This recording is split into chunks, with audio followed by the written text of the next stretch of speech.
Jesu ndi shamwari wedu, mtakuriwe zvitadzo, isu tinokomorerwa, unonzwa minamato.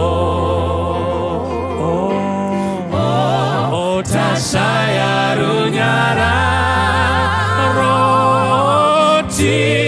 tinorwadzwa mumoyo, kuti tisabvumira zvose kuna Jesuyo, kuti isu tinoyedzwa zvimwe tatambudzwa, tisarasa rudaviro namata kuna Jesu. Ndiye shamwari wedi, kokutakura dambudzo, unonzwa kutadza kwedu, vumira kuna Jesu,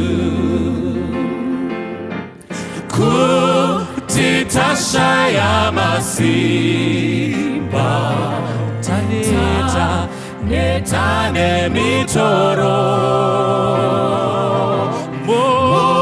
muponesi mubatsiri, vumira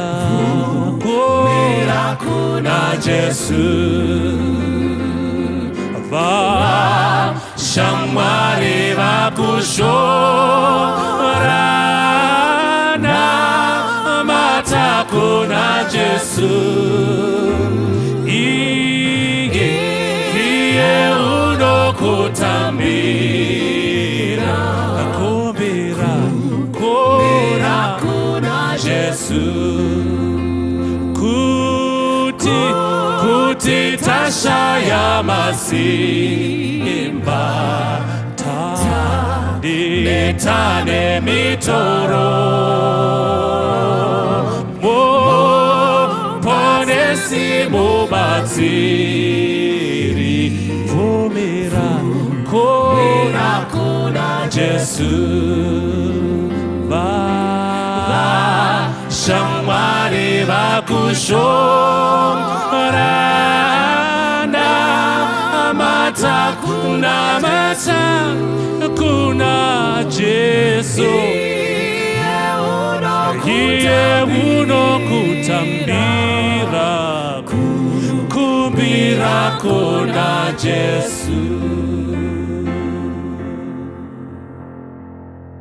Nongisa Jesu anachitema upenyu wake, wapiweni upenyu wake, wechitema wafukwane wake uchena, nofukizwane upenyu wake, nozoziwa upenyu wese, upenyu wangu wechitema wafukwane wake uchena, zironda zechitema zadzama, zvakatuka mweya unocha, ofufukidzwa nemwi Jesu, nosunungurwa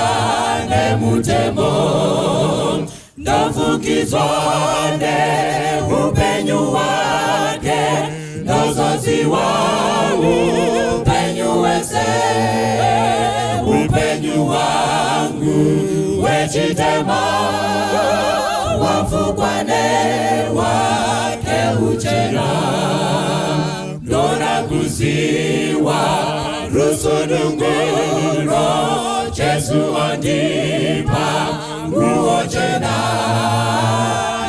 ikashira yangu darasa ndinopfeka upenyu wenyu ndofukitswane upenyu wake ndozoziwa upenyu wese upenyu wangu wechitema wafukwane wake uchena ndozorerwane ruforo rwangu ndaruramiswa nemitenzi ndaerezwane izwi renyu ndozokashira mbiri yenyu ndafukitswane upenyu wake ndozoziwa upenyu wese upenyu wangu wechitema wafukwane wake uchena. Kristu arikuti that one is enough for me to be converted. Saka vanhu zvavari kutsvaka kuona makristu achirarama chikristu, vaneta nokunzwa makristu anoparidza chikristu, vaneta nokunzwa makristu anotaura chikristu. Chavari kutsvaka chakutsvakwa nenyika kuona makristu ari kurarama chikristu. Saka pane zvino nguva mubvunzo wangu ndewekuti munhu waMwari uri kurarama here chikristu? Dai Mwari vataura nesu patakupinda mukati mebhuku ratiri kudzidza mariri, bhuku raZakaria, from chapter 3 from verse 1 tichadzika nayo kusvika pavhesi 5. Tosangana naZakaria anoratidzwa chiratidzo panguva dzeusiku. Anoti ndakaratidzwa zvandakaona, ndo zvatichadzidza pane dzino nguva. Zvii zvakaratidzwa Zakaria ari pachiratidzo chaakanga nacho? Musoro wangu wenyaya uri kuti Satani aripo pakukudzivisa. Ibasa rewakaipa vana vaMwari kudzivisa vana vaMwari. Ndiye ari kukunetsa mukati meupenyu hwako. Kangani paunoda kuverenga bhaibheri unorekana hope dzabata. Kangani paunoseta alamu yekuti umuka uchinamata hope dzinongokuputira. Kangani munhu waMwari paunotraya kuita zvakanaka asi unorekana woita zvakaipa, kuna ari kukudzivisa. Ari kukudzivisa munhu waMwari ndiSatani. Vamwe vane mhosva nevanhu, vanonetsana nehama neshamwari, vari kuti hama dziri kutidzivisa. Povanoramba pfungwa iyoyo. Makaverenga mubhuku ravaEfeso chapter 6 pavanoti vadikani hama, ngwarai, hatirwe nenyama neropa asi tinorwa nemweya yetsvina. Tinorwa naSatani pache zvake. Ndiye mudzivisi wedu, ndiye anopinda mumurume wangu, ndiye anopinda pavana vangu, ndiye anopinda pana eridha wangu, ndiye anopinda pahama dzangu. Otanga kundirwisa ari kumashure kwehama dzangu nevadikani vangu. Saka kana takurwa nehama ngatizive yakonzeresa ndiSatani. Saka that's why musoro nyaya uri kuti Satani ndiye mudzivisi wako. Aripo pakukudzivisa munhu waMwari ndiSatani. Saka pfungwa ichaenda pachena. Tichaitambanura toidzidza mubhuku raZakaria chapter 3. Ngativerenge pamwe chete. Zakaria chapter 3 from verse 1. Zvino wakandiratidza Joshua muprista mukuru amire pamberi pomutumwa waJehovha, Satani amire paruoko rwake rworudyi kuti ave mudzivisi wake. Panapa Zakaria anotaura, anoti ndakaratidzwa chiratidzo. Pandakanga ndiri mukati mechiratidzo ichi pane zvandakaona. Zvii zvawakaona Zakaria? Anoti ndine zvandakaona. Ndakaona Joshua, kwete Joshua badzi, but Joshua muprista mukuru akanga amire pamberi pechigaro chaMwari. Saka Mwari unofadzwa kana vana vaMwari vapia pachigaro chake. Chinofadza Mwari kuona mai vapfugama vachinamata. Chinofadza denga kuona baba vapfugama panguva dzemangwanani vachinamatira mhuri yavo. Chinofadza Mwari kuona muyuthi akapfugama achinamata. So Mwari unofadzwa kana vana vake vachienda pachigaro chake. Chikonzero, patinoenda pachigaro chaMwari ndo patinosimbiswa. Patinoenda pachigaro chaMwari tinokangamwirwa zvivi. Patinoenda pachigaro chaMwari Mwari anotibatsira kusiya zvakaipa kana taenda pachigaro chake. So chinofadza Mwari kuona vana vake vaenda pachigaro chake. Saka makaverenga Paul achinyora kuna vaHebheru anoti, therefore let us approach the throne of God boldly so that we can find mercy and grace. Ari kuti kudii? Ari kuti handei pachigaro chaMwari chenyasha tigowanirwa nyasha, tigowanirwa kuregererwa, tigowanirwa moyo murefu kana taenda pachigaro chake. So chinofadza Mwari kuona sangano riri pachigaro chake. Chinofadza Mwari kuona mhuri dzakapfugama dzichinamata dziri pachigaro chake. Izvozvo zvinofadza denga. Mwari unonyemwerera kana achiona vanhu vari pachigaro chake. Saka Zakaria achiratidzwa anoti, muchiratidzo chandakaona ndakaona Joshua muprista mukuru amire pamberi pechigaro chaMwari. Zvikanzi Joshua aisanguva munhu nje, asi Joshua waiva muprista mukuru. Makaverenga bhuku raHagai chapter 1 verse 1 inoisa pachena kuti panguva iyi Joshua ndiye aiva muprista mukuru akanga ane basa guru pavana veIsraeri. Aienda nezvivi zvavo pamberi paMwari. Aiva munhu airemekedzwa. Joshua aiva muprista mukuru panguva iyi. Saka Zakaria anoti, ndakaratidzwa chiratidzo. Chiratidzo chandakaona ichi, ndakaona Joshua muprista mukuru amire pamberi pechiratidzo pachigaro chaMwari. Anoti, ndakaramba ndakatarira Joshua muprista mukuru amire pamberi pechigaro chaMwari. Pandakanga ndakatarira ndakaona zvisina kujairika. Ndakaona mumwe muchinda anova Satani amire kurudyi rwaJoshua. Saka Joshua aenda pachigaro chaMwari haana kuenda ari woga. Zvikanzi Satani akati, handingakusiye, tinoenda tose. Saka Satani wakaenda naJoshua pamberi pechigaro chaMwari. Ndobva ndaita mubvunzo, nhai Satani, chii chauri kutsvaka pamberi pechigaro chaMwari? Chii chauri kutsvaka pamuprista mukuru, pamunhu waMwari? Saka vhesi rinoisa pachena. Zvikanzi Satani akanga amire kurudyi rwake kuti ave mudzivisi wake. Saka Satani haana zvakawanda zvaakafambira, asi wakangoenda badzi kungonodzivisa pfungwa yaJoshua. Kana akukumbira kuregererwa kwezvivi, angomurangaridza zvivi zvake. Ndo zvakafambirwa naSatani. Saka chaakaenda kuti kana Joshua akunamata akuisa zvivi zveIsraeri pamberi paMwari, otanga kurangaridza Joshua zvaakaita 10 years ago. Otanga kurangaridza Joshua zvaakaita nezuro. Otanga kurangaridza Joshua zvivi zvake zvose, so that Joshua paanoda kunamata kuna Mwari agona kuti haana kufanira, obva oga pamberi pechigaro chaMwari. Saka ndo basa raSatani kudzivisa vana vaMwari. Kangani paunopfugama uchinamata munhu waMwari, unoti wapfugama uchinamata wakaipa, unounza guilty conscience mauri kuti rangarira shamwari, wakabvisa member 1 meridziana, rangarirai baba zvamune small house 1, rangarai mhai zvamaita makuhwa 1. Munhu anosimuka asina kunamata apomerwa mhaka naSatani. Zvikanzi ndo basa rake kuva mudzivisi wedu. Saka aripo vana vaMwari kudzivisa vana vaMwari, haatarise kuti uripi. Takaverenga pana Zakaria chapter 3, anoenda pachigaro chaMwari. Saka ibvi nemuchechi anoenda nesu. Patinopfugama tichinamata anenge achitipa mhaka, anoramba achitipomera, achitaura zvakaipa pamusoro pedu. Anoenda kuna Mwari oti, Mwari uyu musamuropafadza, tarisai zvaakaita, tarisai zvaakaita zuro, tarisai zvaabva kuita. Uyu Mwari haakodzera zvikomborero zvenyu Mwari. Svika ndo basa raSatani kuti Mwari treat him as you deserve. Muitirei zvinoenderana nezvaakaita, rangarirai zvaakaita Mwari, verengai zvivi zvake Mwari, muitirei zvakafanira naizvozvo. Saka Joshua unoenda pamberi pechigaro chaMwari. Aripo zvikanzi wakaipa akaenda naye kuti ave mudzivisi wake. Saka ibasa raSatani kudzivisa vana vaMwari. Unovadzivisa kuponeswa, unovadzivisa kuenda kudenga, unounza zvakawanda mukati medzimba dzavo, kungovadzivisa badzi kuti vawane nguva naJesu.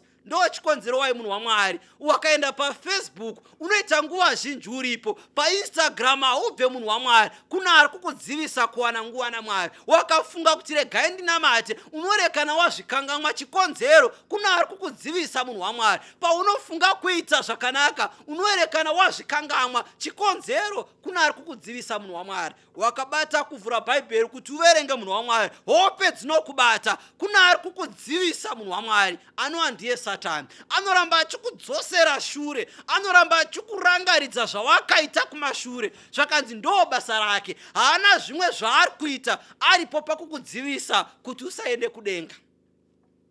Saka chishuwo chaSatani vana waMwari, kuti at the end urege kuenda kudenga. Saka unonza tunhu tukudiki mukati meupenyu hwako, kuti urambe tuchikudiscourage, urambe uchineta pakunamata, urambe uchineta pakuenda kuchechi, urambe uchineta pakuita zvakanaka, kuti akudzivise munhu waMwari. Zvakanzi ndo basa remuvengi kuti atidzivise. Saka pana Zakariya chapter 3 pavhesi 1 tinoona Joshua, kwete munhu nje, but muprista mukuru, amire pamberi pechigaro chaMwari. Wakaipa akaenda naye kuti ave mudzivisi waJoshua, muprista mukuru.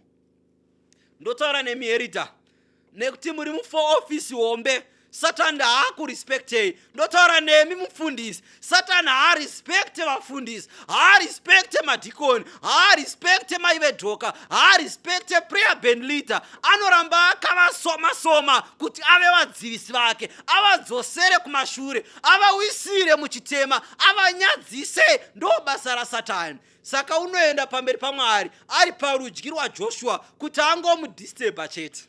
Saka aripo pakukudisturba munhu waMwari.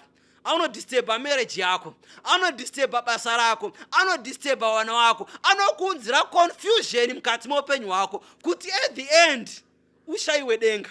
Zvikanzi ndo basa rake. Saka pachapter 3 vhesi 1 tinoona Joshua muprista mukuru unoenda pamberi paMwari, wakaipa akaenda naye kuti amudzivise. Vhesi 2 inoti kudini?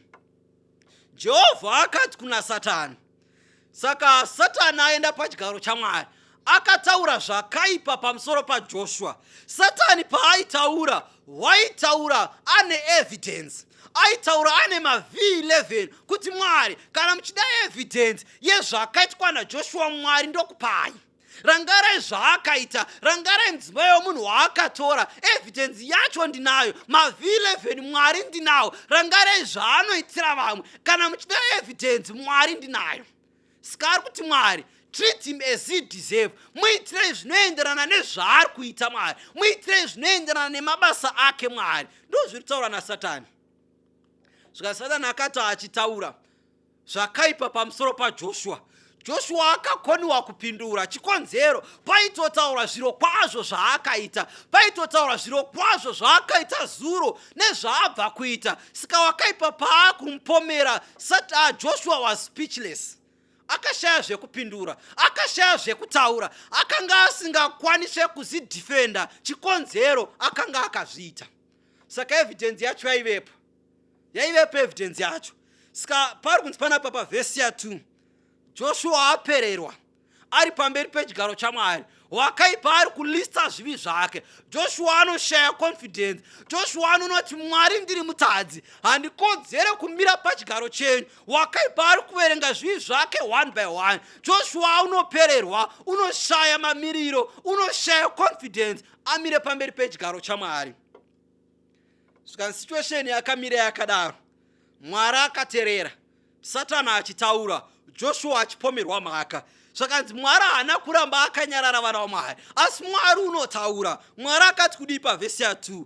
Jehovha akati kuna Satani, Jehovha akataura naSatani. Jehovha akati kuna Satani, iwe Mwari ngaakutuke. Makarangara zvakanaka, makaenda kubhuku raJudhi, paya paida kumutswa mutumbi waMozisi. Zvakanzi pana pavainetsana, Satani akati azviite Mwari, munomutsa sei mutumbi waMozisi? Munoziva nyaya dzake Mwari, hazvikodzera kuti amutswe. Saka Satani waipomera Mozisi mhaka dzaakaita, kuti Mwari pamakataura naye kuti aite zvakadai, Mozisi haana kukutererai Mwari. Munomuziva, wakauraya munhu akatizira akaenda kure. Munoziva nyaya dzake Mwari. Saka Satani ari kuti Mwari, treat Moses as he deserve. Makaverenga zvivi zvake, haakodzere kumutswa. Zvikanzi Mwari achitaura naSatani, zvikanzi Mwari ngaakutuke. Why ari kuti Mwari ngaakutuke? Nekuti Mwari kana ataura newakaipa, anomudzivisa kuita mabasa ake. Zvikanzi panapo pana Zakaria chapter 3, anoti God rebuked you. Mwari ngaakutuke Satani. Toenda mberi nevhesi. Zvikanzi wakazvitsanangurira Jerusarema, ngaakutuke. Ko ichi hachizi here chitsiga chakaburwa pamoto? Mwari akabva atarira kuna Joshua, anga achipomerwa mhaka dzaakaita naSatani. Zvikanzi Joshua munomuziva Mwari, wakatora mudzimai womunhu. Munomuziva Joshua, wakambodya mari yechechi. Munomuziva Joshua, mwana wake akabvisa mimba. Joshua Mwari munomuziva. Zvikanzi Mwari wakatarira Joshua. Mwari akati, Satani, ichi handi here chitsiga chakaburwa mukati mechoto. So Mwari akatarira Joshua, ari kuona chitsiga chaibvira chiri mukati mechoto, asi Mwari akauya akachidzura akachibvisa mukati mechoto. So Mwari akuti hongu wakatarira Joshua, chitsiga chaitsva chiri mukati mechoto, asi ndakachibvisa.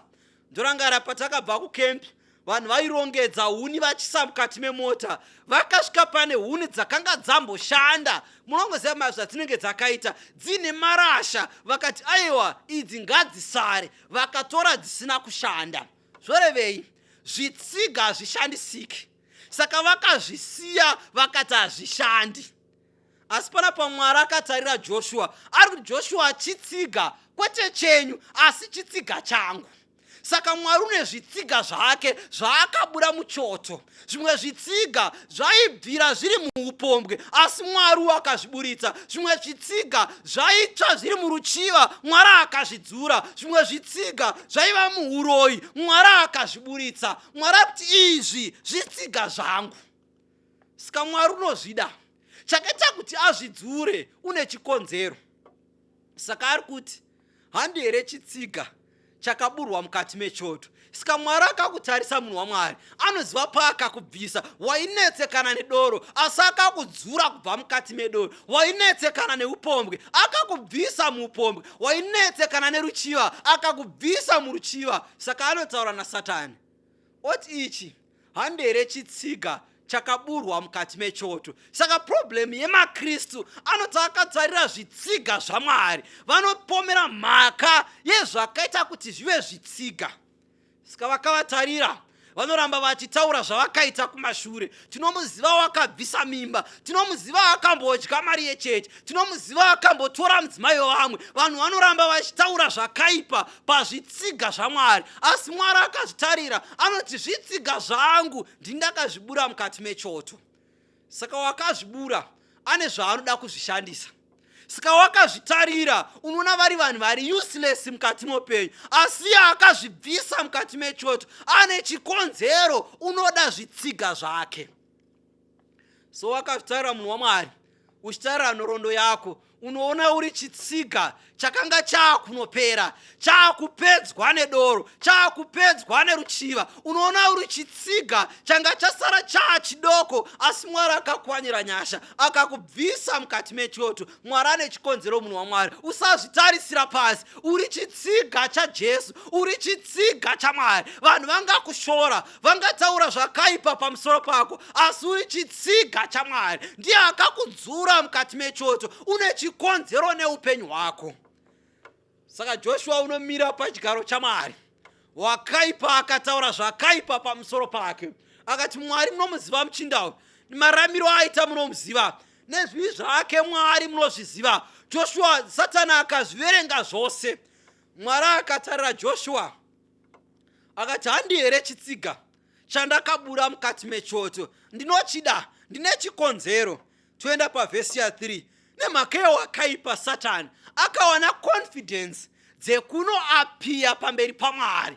Ane muprista mukuru munhu waMwari, chii chakamupa confidence dzekuenda pachigaro chaMwari. Vhesi ya 3. Zvino Joshua akanga akafuka nguo dzine tsvina, amire pamberi pomutumwa.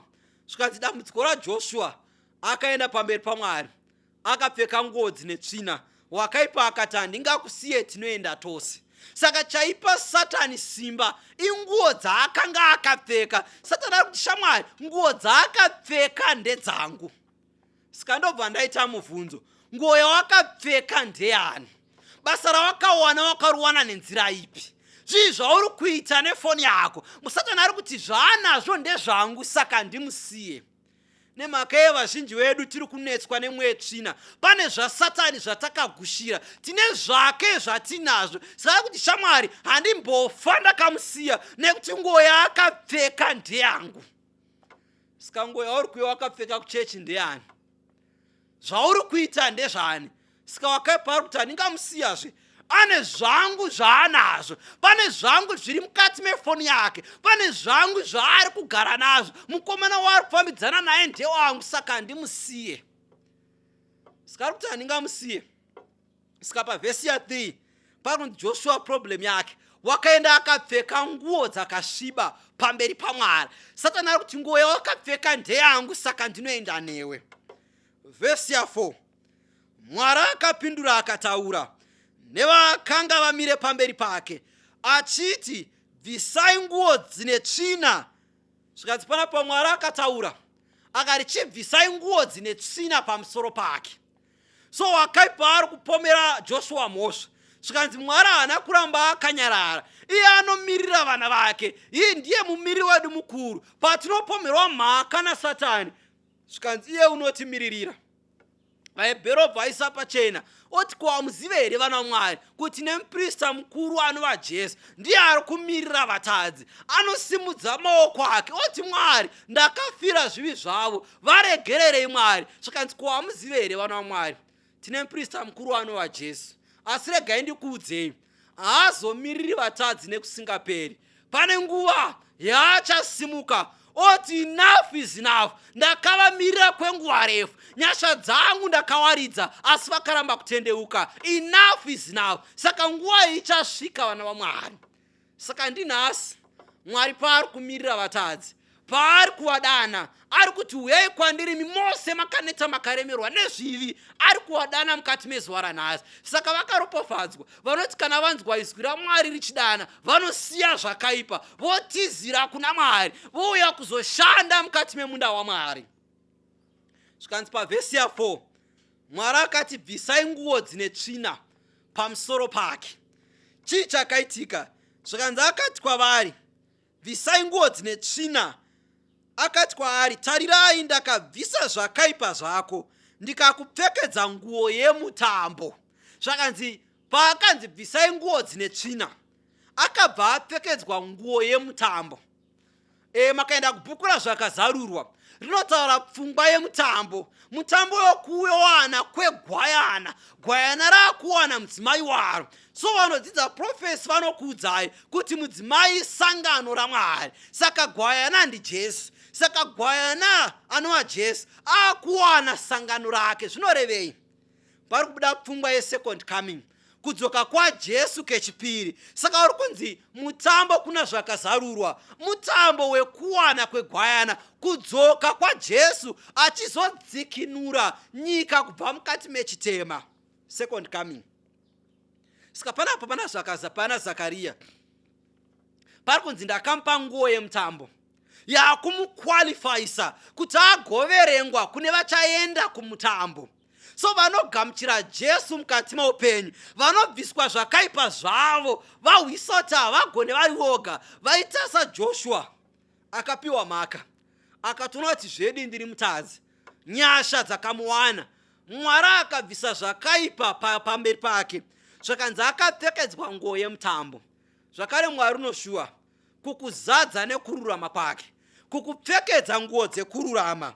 Zvakanzi akapfekedzwa nguo yemutambo. Vhesi ya5 ini ndakati, ngavamudzike nguwani yakachena pamusoro pake. So vanodzidza vanokuudzai kuti nguwani yaakapfekedzwa inguwani yaipfekwa nemuprista mukuru, yakanga yakanyorwa pairi kunzi the Holy One of God. Saka aipfeka nguwani yakanyorwa kunzi mutsvene waMwari. Saka Joshua apfekedzwa nguwani iyi naMwari yakanzi mutsvene waMwari. Saka Mwari ndo zvaanoitira vatadzi vatizira kwaari. Vangapomerwa mhosva naSatani dzavakaita mukati muupenyu, asi kana vatizira kuna Jesu vanonzi vatsvene vaMwari. Hongu mimba dzakabviswa, asi kana vatizira kuna Jesu vanonzi vatsvene vaMwari. Hongu vaita upombwe, asi kana vakatizira kuna Jesu vanodanwa kunzi vana vaMwari. Hongu vaichiva vainyepa, asi kana vatizira kuna Jesu vanoverengwa pavatsvene vaMwari. Saka panapa Joshua anogadzikwa nguwani yakanzi mutsvene waMwari. Ipapo vakamudzika nguwani yakachena pamusoro pake, vakamupfekedza nguo. Zvino mutumwa waJehovha akanga amirepo. Vhesi ya6, mutumwa waJehovha akapupura kuna Joshua. Joshua akanga akapfeka nguo yakasviba. Satani akamupomera mhaka.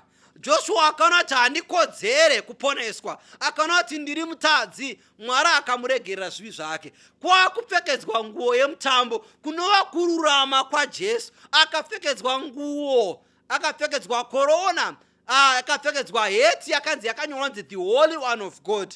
Saka pavhesi ya6 pakunzi mutumwa akataura naye akati, saka kana chiri chidiso chako kuti Mwari, ndoda kuuya ndakadaro, ndanzwa neshoko renyu kuti munogamuchira vatadzi vane nguo dzakasviba, dzakasvibiswa nechitema, munotigamuchira takadaro.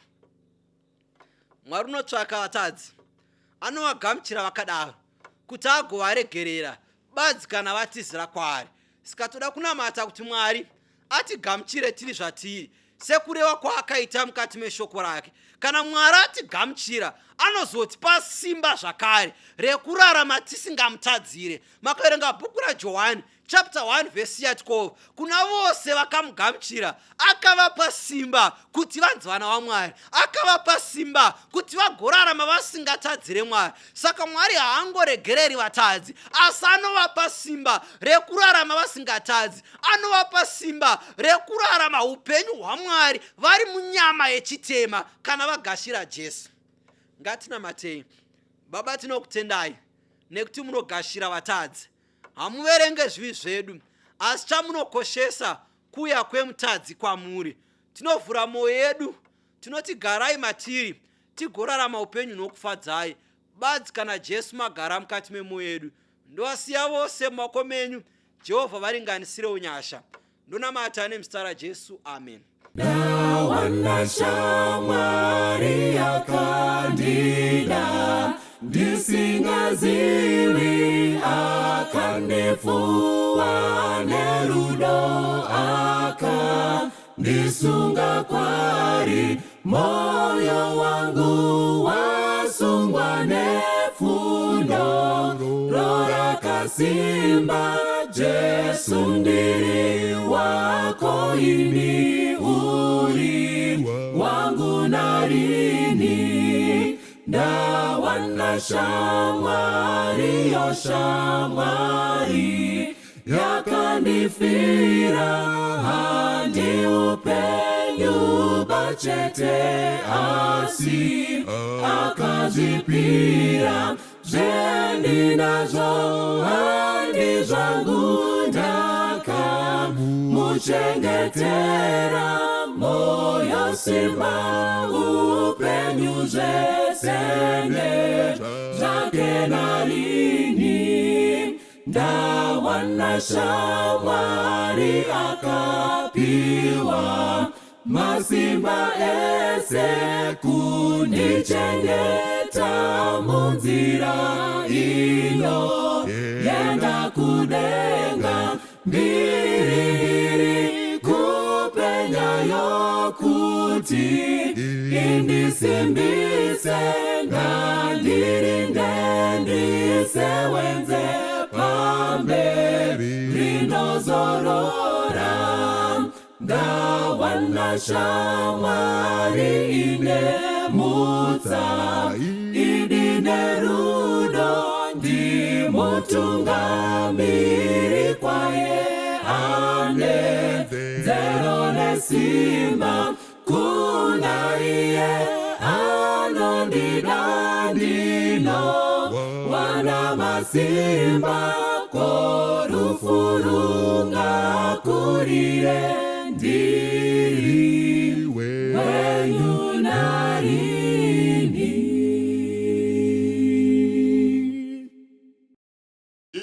yane augo wanogongana imapambele pechi garo chamari vanofunza jejesu nemaropa enyenye varikupinda mujerusalema ija vasambane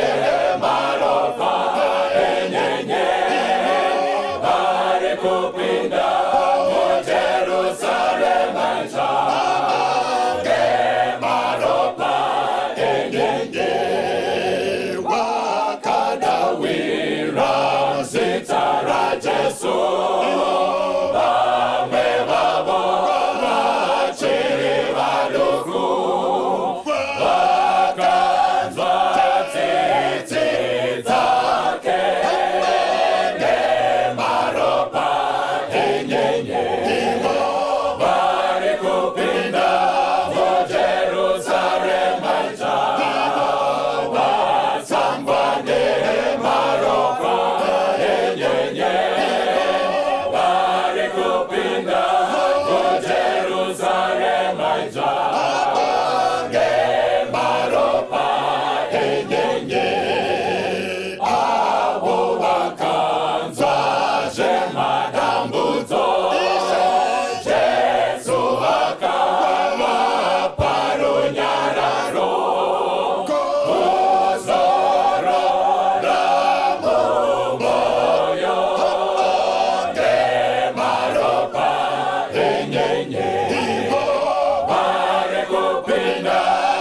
Jerusalem,